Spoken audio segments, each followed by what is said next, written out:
जय हिंद, जय Bharat. News team live से मैं उर्वशी हमारे सारे दर्शकों का स्वागत करती हूं। आज हमारा जो मामला है वो इस तरह से है कि 134 ए, जिसके तहत जो बच्चे थे कमज़ोर वर्ग के, जिनके माँ बाप गरीब थे, उन्हें निजी स्कूलों के अंदर फ्री शिक्षा मुहैया करवाई जाती थी। लेकिन कुछ समय बाद जो ये स्कीम है उसे बंद कर दिया गया, लेकिन अब उसे फिर से लागू किया गया है। लेकिन इसके अंदर बदलाव ये है कि ये सिर्फ दूसरी से 8वीं तक की कक्षाओं के लिए है, सभी कक्षाओं पर लागू नहीं है।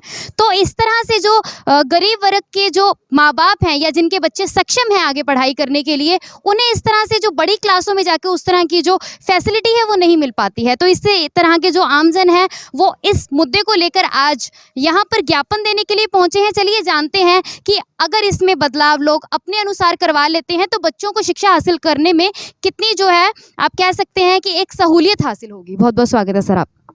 नमस्कार मैडम जी, आपका बहुत बहुत धन्यवाद। ये जो सरकार द्वारा सांस्कृतिक मॉडल स्कूल जो बनाए गए हैं, इनके अंदर सरकार ने आरक्षण लागू कर दिया गया है। तो सरकार से यही मांग करते हैं कि गरीब बच्चे तो पहले ही नहीं पढ़ पाते और अब इसमें आरक्षण लागू कर दिया 30 सीटों के, मगर एससी को सिर्फ 3 सीटें उपलब्ध है। तो इसलिए सरकार से ये विनती करते हैं कि यह आरक्षण ख़त्म किया जाए और सभी समाज को एक बराबर मुफ्त शिक्षा दी जाए। जो फीस है वो बिल्कुल मुफ्त की जाए। सर, जिस तरह से माँ बाप हैं, गरीब माँ बाप हैं जिनके बच्चे शिक्षा हासिल करना चाहते हैं, वैसे ही बहुत सारे जो निम्नलिखित जो सरकारें हैं उनकी तरफ से नारे दिए जाते हैं कि पढ़ाओ, बच्चों को आगे बढ़ाओ। तो आपको क्या लगता है कि इस तरह की जो चीज़ें हैं वो इम्प्लीमेंट की जा रही हैं यहाँ पर? बिल्कुल नहीं जी। सरकार एक तरफ तो कहती है कि हम बच्चों को, गरीबों को शिक्षा मुफ्त देना चाहते हैं, पढ़ाना चाहते हैं, लेकिन शिक्षा के नाम पर तो व्यापार है। अब आम स्कूलों में तो इन्होंने बस बच्चों को दाल दलिया खिलाकर ही भेजने का काम कर रहे हैं। अब कहते हैं जो मॉडर्न स्कूल हो गए संस्कृत, उसमें तो स्टाफ पूरा होगा और दूसरे स्कूलों में नहीं होगा। तो हम ये भी चाहते हैं कि जो मॉडर्न स्कूल है, जो सांस्कृतिक, ये एक तो हिंदी मीडियम भी साथ हो और इंग्लिश मीडियम भी हो। जो बच्चे, गरीब बच्चे शिक्षा लेना चाहते हैं तो उसी भाषा में शिक्षा मुफ्त मिले। माँ बाप को कितनी सहूलियत हो जाएगी अगर माँ बाप की जो सहूलियत है उसे बनाए रखने के लिए अगर जिस तरह की स्कीम आप यहाँ पर लेकर आए हैं वो लागू की जाती है? अगर ये स्कीम, मुफ्त वाली स्कीम लागू करती है तो सरकार का इसको बहुत बहुत धन्यवाद, और माँ बापों को भी बच्चों का बेनिफिट मिलेगा। भाई बच्चे पढ़ रहे हैं। अगर ऐसे फीस रखी जाएगी तो गरीब माँ बाप से फीस नहीं दी जा पाएगी। सर, आप क्या राय रखते हैं? यही है, गरीब बच्चों को मुफ्त शिक्षा मिलनी चाहिए।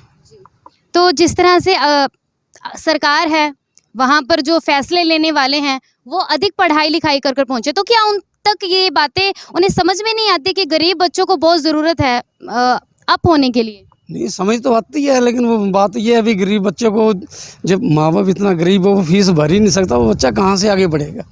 इसलिए हम चाहते हैं फीस माफ़ हो तो बच्चा आराम से पढ़ जाएगा। सर, आप क्या राय रखते हैं? हमारा तो दानाराम पूर्व पार्षद जी, मड़ी डबाड़ी वार्ड नंबर 4 से।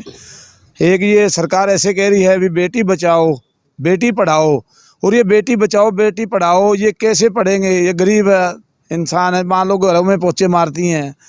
हाँ, और हमारे ये सीजन लगता है, 1 महीने का सीजन लगता है, उसके बाद 6 महीने बैठ के खाना पड़ता है। क्या सरकार है ऐसे जो 1000 500 रुपये जो प्राइवेट सरकारी स्कूल थे इसको प्राइवेट किया गया है, तो गरीब आदमी बच्चे कैसे पढ़ाएंगे? वो क्या करेंगे? चोरी करेंगे, लड़ाई करेंगे, डाका डालेंगे, फिर कहते हैं ये इनको ये पढ़ाई लिखाई नहीं है। तो इनकी ये सरकार की कमजोरी है। ये सरकारी जो है शहर जो गंदे काम कराएगी, जो नशा कराती है, जो चोरी होएगी, वो सरकार की नाकामी है और सरकार इसका कसूरवार है। तो ऐसी सरकार हमें को नहीं चाहिए। दिनों दिन जिस तरह से महंगाई बढ़ती जा रही है, और मैं आपको बता दूं कि महंगाई के तले पहले तो जो एक गरीब व्यक्ति है वो पहले ही कुचला जा चुका है, और दूसरा अब बच्चों के भविष्य को लेकर भी एक चिंता का विषय बना हुआ है। तो चलिए और भी बातचीत कर लेते हैं कि जो इस तरह की स्कीम है वो पूर्ण रूप से ना लागू करने से और जो माँ बाप हैं उन पर कितना बोझ आएगा। बहुत बहुत स्वागत है सर आपका। सर, इसी पर मैं आपकी भी राय जानना चाहूँगी। दरअसल जो शुरू में जब 134 से आया था तब ये 25% था। सरकारों ने और प्राइवेट स्कूलों ने मिल कर के इसे ख़त्म करने की बड़ी कोशिश की, और बीच में ऐसा होता रहा है जैसे कि अब भी हुआ था, और कुछ दिन पश्चात इसे दोबारा लागू कर दिया। लेकिन इसको और तरीके से लागू करने की कोशिश की जा रही है। दूसरी क्लास से लेकर के 12वीं क्लास तक जो था फ्री था। 8वीं तक इसे जो है फ्री एंड कॉस्ट, किसी तरह की कोई भी जो है फीस नहीं ली जाती थी।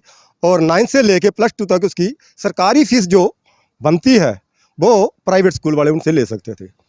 हालांकि पहले डायरेक्टली जो है इसकी जो एप्लीकेशन थी वो स्कूल वाले ले लिया करते थे। आजकल ये सरकार के माध्यम से इसकी एक ऑनलाइन के माध्यम से इसको भरा जाता है। हाँ, इसका जो फॉर्म है वो भरा जाता है और इसके माध्यम से वो एक टेस्ट लिया जाता है और उसके बाद जो है स्कूल चुने जाती है। उसके बाद उनको बच्चों को वहाँ भेजा जाता है। उसके बाद भी प्राइवेट स्कूलों वाले जो टीचर है या प्रिंसिपल है आज भी उनको टार्च किया करते हैं लोग। तो मैं ये चाहूँगा कि दोबारा से दूसरी से लेकर 12वीं तक ही इसको, यानी जो जैसे पहले था इसको ठीक ढंग उसी से लागू किया जाए, ना कि दूसरी से 8वीं तक।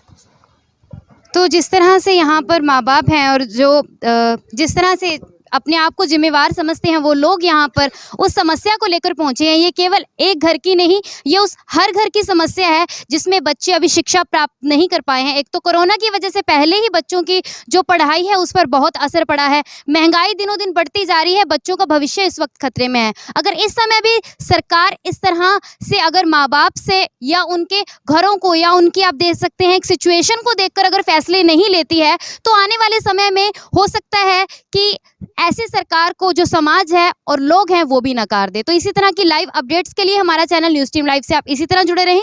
आपके साथ मैं हूं उर्वशी।